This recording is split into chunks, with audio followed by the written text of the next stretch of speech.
Bom, pessoal, então, voltando aqui, a gente estava falando da regra do octeto, que é uma regra que o elemento ele tende a ficar mais estável, com 8 elétrons na camada de valência, tá?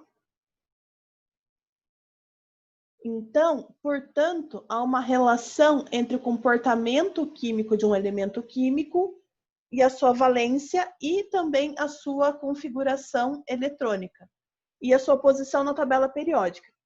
Com isso, com essas informações, a gente consegue prever as fórmulas e as propriedades das substâncias formadas por grande parte dos elementos químicos, o que faz da tabela periódica uma ferramenta muito importante para isso. Porém, nem todos os compostos são formados por íons, o que acaba sendo uma limitação desse modelo. Aí a gente vai chegar na distribuição eletrônica atual.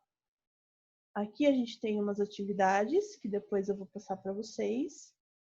E aqui o capítulo 5 a gente vai abordar mais sobre a distribuição eletrônica atual. Então aqui fala sobre os subníveis e os orbitais. O que seria o orbital? O orbital, ele é, resumindo, a região na eletrosfera do átomo onde nós encontramos os elétrons. Então, segundo o princípio de Linus Pauling, em cada orbital cabem 2 elétrons. Então, essa interpretação, ela significa que os elétrons não estão distribuídos em órbitas, mas em regiões ao redor do núcleo. Essas regiões ao redor do núcleo são as regiões que a gente chama de orbital. Então, como eu disse, cada orbital ele comporta, no máximo, o número de 2 elétrons. Aqui é onde eu quero chegar com vocês. Aqui é o subnível de energia e a distribuição eletrônica atual, né? Que é a mais utilizada, que é aí que vocês vão ver que sempre cai em Enem, vestibulares, vestibulinhos e afins. Então, quando a gente tem um conjunto de orbitais, esse conjunto de orbitais, ele forma um subnível de energia. Esse subnível de energia, ele é associado a linhas finas observadas nos espectros atômicos. Cada um desses níveis de energia, que é previsto no modelo de Bohr, é subdividido em até 4 níveis, representados pelas letras S, P, D e F. Cada subnível, assim como a gente viu anteriormente, ele pode comportar um número limitado de elétrons. Então, aqui a gente tem uma tabela. Quando a gente tem o subnível S, quer dizer que a gente pode ter nele no máximo 2 elétrons. No subnível P, a gente pode ter no máximo 6 elétrons. No subnível D, a gente pode ter no máximo 10 elétrons. E no subnível F, a gente pode ter no máximo 14 elétrons. As mesmas regras valem aqui. A gente nunca pode passar para o próximo nível sem ter preenchido 100% o nível anterior, ok? Então, para determinar a configuração eletrônica de um átomo no estado fundamental, esses elétrons eles vão ser subdivididos a partir dos subníveis de menor energia, ou seja, aqueles que estão mais próximos do núcleo.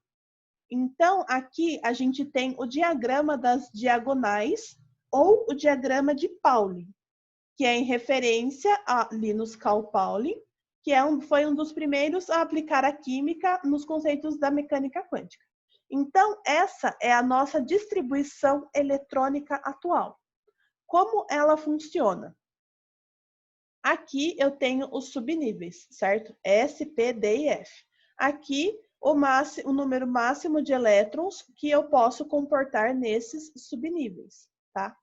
Então, aqui o diagrama, como o próprio nome já diz, é das diagonais. Então, notem que a seta, ela sempre está aqui, ó, na diagonal, apontando para a esquerda. Então, portanto, eu começo no 1s2 Aí, seguindo a ordem aqui, o meu próximo nível é o 2s2. Seguindo a ordem aqui, o meu próximo nível é o 2p6, 3s2, e assim sucessivamente. De acordo com o número atômico do elemento, a gente vai encaixar aqui e fazer a distribuição eletrônica dele. Vou dar um exemplo bem simples. O primeiro elemento da tabela periódica, ele é o hidrogênio. O hidrogênio, ele tem o número atômico 1. Como que ficaria essa distribuição eletrônica do hidrogênio? Ficaria 1s1. Por quê? Porque eu só tenho um elétron, o número atômico dele é 1. Então, eu só vou ter um aqui, vai ter 1s2, 1s1, perdão. Lembrando que a gente sempre pode ter elétrons a menos. A gente não pode ultrapassar o valor que cabe em cada camada. Porém, na última camada, a gente pode ter a menos, tá? Então, aqui, ó, vamos ver o seguinte exemplo. O hélio, ele tem o número atômico 2. Portanto, a configuração eletrônica dele vai ser de 1s2. Dificultando um pouquinho aqui, a gente tem o cloro. O cloro, o número atômico dele é 17. Como que vai ficar essa distribuição? A gente tem que preencher as camadas aqui até que a soma dos valores, né? A soma do número de elétrons, ou seja, desses números que estão em exponencial aqui em cima, somem 17. Lembrando que esses números aqui abaixo são correspondentes aos níveis e às camadas. Então, notem aqui, ó, 2 mais 2, 4, 10, 12, 17. Então, como que ficaria a minha distribuição eletrônica do cloro? 1s2, 2s2, 2p6, 3s2. Então, 2, 4, 10, 12. Na última camada, eu tenho aqui, ó, o 3p6. Só que eu só preciso de 5 para atingir o 17. Então, eu posso colocar um a menos aqui. Não tem problema, tá bom? Na última camada, eu posso ter elementos a menos. Complicando um pouquinho a mais, o ferro. O ferro tem o número atômico 26. Então, portanto, a configuração eletrônica dele vai ser 1s2, 2s2, 2p6, 3s2, 3p6, 4s2 e 3d6. Só seguir a diagonal aqui, contanto que a soma dos exponenciais aqui somem 26. Então, 2 mais 2, 4, com 6, 10. 12, 18, 20, 26. Então, o ferro tem 26. Então, aqui ele só está mostrando a distribuição eletrônica por nível de energia. Então, aqui, ó, 1s2. Então, quer dizer que na minha camada K eu tenho 2. 2s2, 2p6. Então, na minha camada L eu tenho 8. E 3s2, 3p5. Então, na minha camada M eu tenho 7, tá? Então, essa é a nossa distribuição eletrônica atual. Aqui, a mesma coisa. Só que aqui a gente vai ter com os cátions e ânions. Então, aqui, ó, por exemplo, eu tenho o ânion cloreto, tá vendo? Cl menos 17. Então, 8 com 8, 16. Com 2, 18. Então, eu já tenho um aqui, tá vendo? Então, 17 mais 1 contabiliza 18. Quando eu tenho um cátion, eu tenho 2 mais aqui. Então, é 26, mas eu já tenho 2 mais aqui. Então, o total aqui vai ser 24. Então, eu tenho aqui na camada K, eu tenho 2, mas na camada L2 eu vou ter 10. Mais 14 da minha camada M, eu vou ter 24. Com o 2 mais aqui, 25, 26, que equivale ao número atômico do ferro, tá bom? Então, essa é a nossa distribuição eletrônica atual. Eu vou passar os exercícios para vocês e eu acredito, daí semana que vem a gente resolve, vai ser os exercícios semanais de vocês, e eu acredito que daí vocês fazendo o exercício vai ficar de uma forma mais clara. Mas por enquanto aqui tem alguma dúvida? Não. Podem falar comigo, gente. Não se acanhe.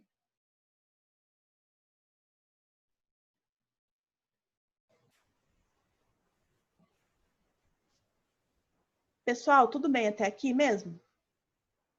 Sim.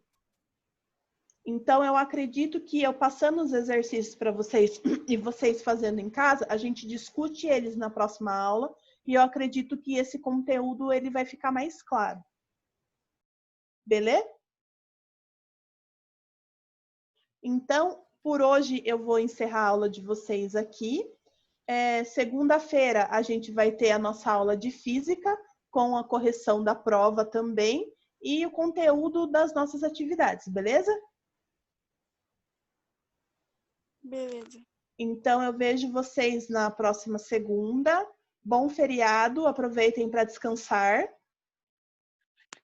Eu vou ficar corrigindo prova. Ah, gente, só relembrando vocês também, trabalho bimestral, tá? Só dando um remember assim, ó, tá? Para a semana que vem. Pra Então, quando é mesmo? Hã? Pra quando é mesmo? Eu tô sem a minha agenda aqui, não lembro exatamente o dia, mas eu sei que é semana que vem. Ah, ok, eu vejo. Tá? Aí qualquer dúvida, vocês me procurem, que é importante para estar fechando a nota de vocês aí no final do mês. Beleza? Beleza. Daí, se vocês tiverem alguma dúvida referente ao trabalho bimestral, tanto de física quanto de química, vocês me dão um alô. Mas façam, gente, porque é muito importante para a nota de vocês. Tá bom. Então, eu fico por aqui. Bom feriado para vocês. Até segunda-feira, então. Obrigada, professora. Até. Até, gente.